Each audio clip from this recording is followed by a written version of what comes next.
Alright guys, for anybody who is still on the fence about whether or not he did it, the doc came out himself and admitted it. Now, I'm going to try to go very carefully on this one because I know a lot of people have some very polarizing positions that they've taken on this, and they've got a lot of very, strong feelings about it. I'm going to just put it like this. He came out, Dr. Disrespected, basically said, yes, I talked to a person who was underage. It leaned toward things that were inappropriate. Nothing ever happened. I'm not that kind of person. Take that for what you will, guys. I'm sure this tweet has 100 million views. If you're watching this video, I'm sure you've read this for yourself. I'm not here to convince you that he is what everyone says he is or that he is innocent. I look at it this way.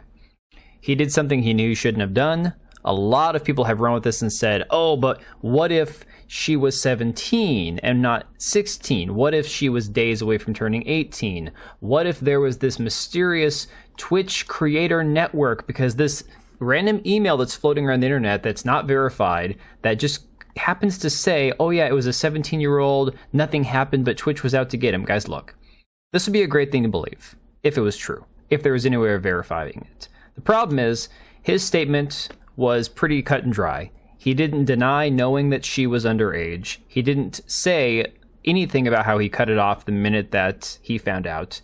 He just left it out there. Edited the tweet 3 times, took the word minor out of there. Horrible look for him. And again, I can accept that there might be a situation where he has an NDA that's still in place where he can't fully expound on it. I get that. But he's still admitted to it, guys. So at this point, I'm not telling you to cancel the guy. I'm not saying that I think YouTube should get rid of him. He clearly didn't break the law, which is the thing that he has, stressed the most, because if he had, there would be charges pressed against him, filed against him. And the reality is, a lot of people have just run with this whole story about the girl being 17, and we don't even know if it was a girl. Let's be honest, guys.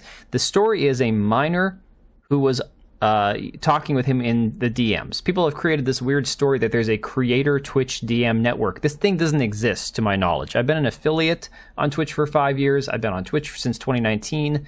Whispers were created in 2015. This thing happened in 2017. I've never seen a word about a supposed creator Whisper network on Twitch, okay?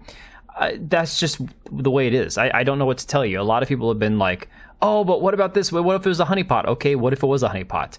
We still have him admitting that she was underage. There's no and ifs or buts about it. So again, I'm not telling you to feel a certain way. I'm just saying he admitted to it. Now you got to kind of pick up pieces and move on. And if it has this profound of an impact on your life, I'm sorry. It is what it is.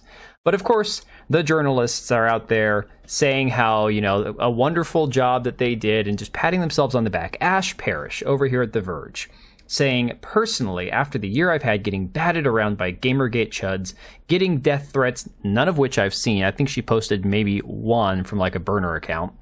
Disgusting harassment and having my ability and talent as a journalist insulted. Well, she has no talent. Gotta say, breaking this story feels pretty damn good. So, of course, somebody here says, wait, you got the break on this? Congratulations, this will have to be the top gaming story of the year when all is said and done. And of course she responded, break as in that I was able to get a second source, which elevates Connor's singular post from an ex-Twitch employee just tweeting to there's something here. And this guy says, oh, so not a break.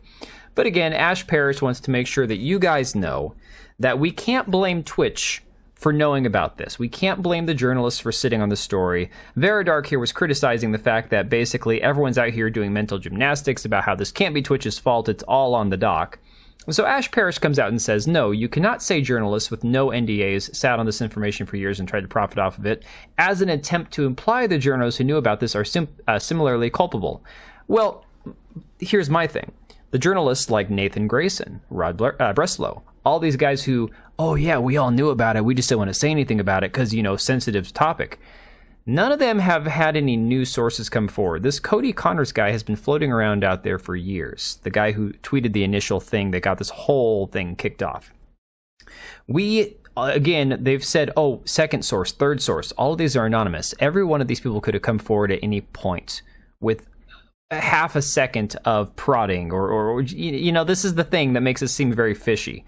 I'm not saying Doc didn't do it because he admitted to doing it. I'm saying the journalists just seem scummy in this. So she went on to say, though journalists were not bound by an NDA, that is not grant carte, isn't it carte blanche to report on things the minute info crosses our path?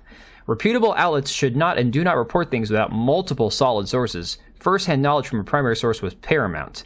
So again, Nathan Grayson sat on this for 4 years, said that he knew the reason why, and he couldn't get a second source until now, 4 years later. That seems weird, doesn't it?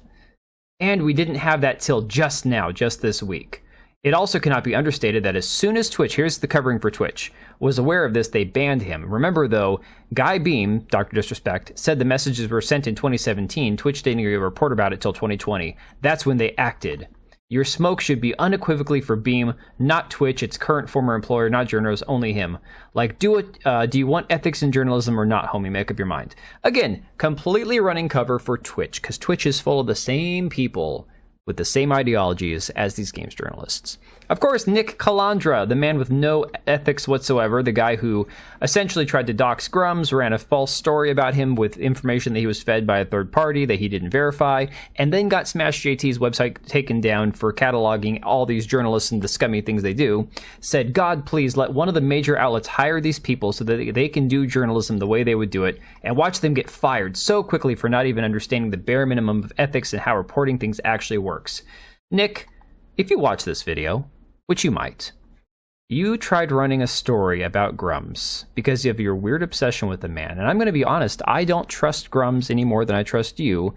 But so far, you seem scummier by a long way. Like, it's not even close. You're just a despicable excuse for a journalist. Okay? And you want to act all big and tough like you know how reporting works? Give me a break.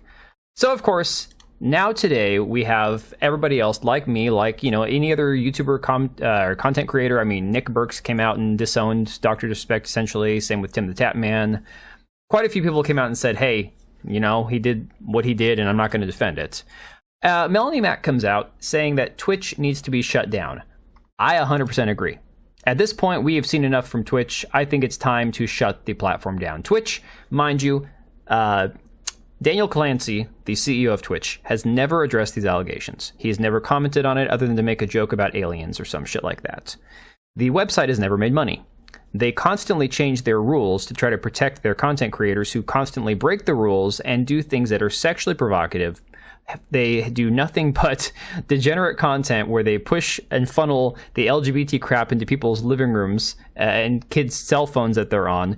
Again, you can be 13 on a platform full of people who are twerking, doing body painting, and funneling people over to their OnlyFans accounts. But for some weird reason, this right here, and again, I'm not justifying what Dr. Disrespect did. I think it's disgusting.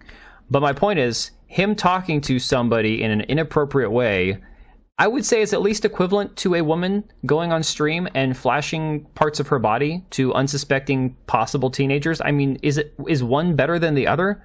I think they're pretty equivalently awful. Don't you? I mean, could be wrong on that one. So yeah, she called for Twitch to be shut down and followed up with the whole, you know, because a lot of these women that are on Twitch, they pretend to be gamers because they want to push their OnlyFans. And she said, sex work is prostitution, and it is always immoral with no exception, predatory towards the audience and degrading for the ones making it. I pray more people wake up to this fact and turn from both producing and consuming such degeneracy. And of course, earlier today, I was like, yeah, burn Twitch to the ground. The CEO needs to respond to the allegations of pedophilia running rampant behind the scenes. I almost forgot that I had this tweet saved and I needed to put this in here. This is after the fact, guys, so I apologize for this kind of breaking up the video. This is from a man who worked at Twitch. He says, the Dr. Disrespect situation. I don't think most people have an idea of how bad things were behind the scenes at Twitch. I literally worked in the department that had access to the most data and information. I saw private whispers, etc. It was literally my job to investigate daily. I saw things every single day that I wish I never had to see. I always advocated for being a good human. Always expressed with heavy emotion on my streams how Twitch let P-words run free every day. I signed an NDA and afraid to get in trouble, but I have to say something. It's been bothering me for so long. These sick Fs don't deserve to be free.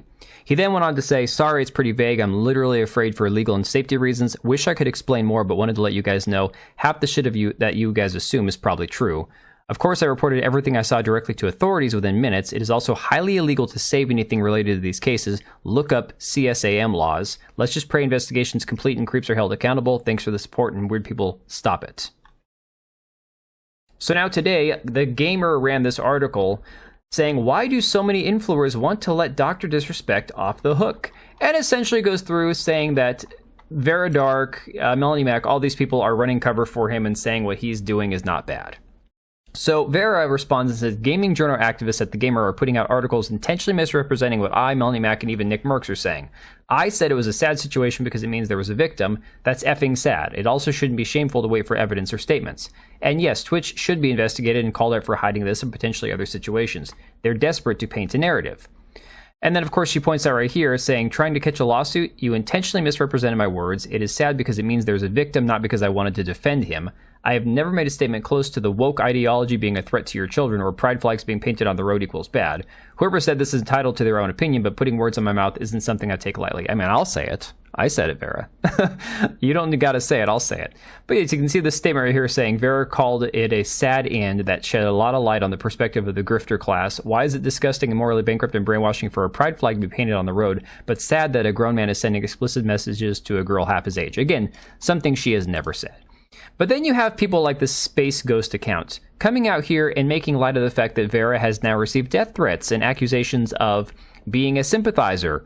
Just today alone, Vera shared these screenshots here, the things that these people never share when they say they've been threatened. Vera actually posts receipts. And this person, Space Ghost, goes, don't defend the P word then. It seems like that quest was optional, but you're pretending you absolutely had to do it. Vera responds and said, you mean upholding the presumption of innocence after he admitted it? I straight up said that his editing of the tweet and trying to hide the truth was very telling, and I agreed with MS dropping him. I even said it was a sad end because it meant there was a victim. Space Ghost, TLDR, you defended a very obvious pedophile, I don't want to say that word, on the internet, and now you're pretending to be some sort of martyr. Okay, so this Space Ghost person, in case you're wondering, also went after Melanie Mac, and this is a person who used to be a commentator in the gaming space, apparently. Now she's turned to whoring herself out. So, of course, Melanie Mac quote tweeted Vera here, saying most gaming journalists are liars these days. Much easier for them to do that than to get through a singular video game tutorial level for once in their lives. Then, of course, she quote tweeted the girl that was attacking Vera Dark and said, this is a prostitute who makes her work, markets her work to minors on Twitch, and she is projecting. Alyssa Mercante chimes in and says, no, she does not. Melanie responds, prostitute defends prostitute. And then, of course, Alyssa says, interesting defamation double down there, Melanie. Alyssa then went on to say, just want to be clear, I was never and I never have been paid for sex. I do not have a problem with that kind of sex work. I love all sex workers, but I have never been paid for sex. But apparently that's defamation. And Space Ghost, of course, went on to claim that she had never live streamed to Twitch before, although there are clips that I found of her having nip slips or thinking she had a nip slip and telling people she's filming content. And these are the people who are defending Twitch, guys. This is what it all boils down to. Nick Calandra, in Space Ghost's replies here, saying, probably the first time she's ever put effort into fact-checking something. Taught her a new skill today. Good on you. So now we have Nick Calandra simping for an e-thought. Very telling. I'm going to leave it right there, guys. These are the people that we are still up against. And despite the fact that most of us in this content creation space have said, you know what? We give Dr. Disrespect the benefit of the doubt. The evidence came out. He said he was guilty. He said he did it. Time to move on. Let whatever shakes out happens. And I still think that more information could come out that paints him in a flattering light. I'm going to say that honestly. I think it's very possible that it could be not as bad because of the fact that there weren't any criminal charges, guys. I'm going to say this right there. I don't say it to mean that it's going to justify what he did or make it less degenerate. I'm just saying as far as the criminal aspect of it, he would be charged with the crime had he done something explicit. There's laws that prevent those things from happening. Unless, of course, Twitch helped him cover it up, which, again, Twitch needs to be burned to the ground at this point. And I'm saying, metaphorically, Twitch is not a thing that you can burn to the ground. Please don't do that. I'm talking about the actual platform, the website, because it's just a degenerate cesspool full of these people who are all on the sides of the games journalists. They're all on the side of hating gamers and pushing these filthy women on unsuspecting children and funneling people to their degenerate websites. And it's enough is enough. I mean, how much more of this are we going to put up with? But again, I just needed to respond about this whole Dr. Disrespect thing. I know people have been saying, whoa, you're scared to respond. I'm not scared to respond. I took the night off last night because I was fried. Anyways, I'm going to leave it right there, guys. Let me know what you think about all this. I'll catch you later. Alright, and if you made it this far, thank you so much for watching the video. Thank you for being here. I do have 2 channels, Minimal Effort Podcast, as well as my gaming channel. I do have a Twitch and Kick for my gaming channel. We do live streams over there occasionally, maybe once a week. And then if you are in the market for a new PC, make sure to check out Meta PCs. Click the link I have down below. Use code TBO at checkout for a special discount. Thanks again for watching, and I will see you next time.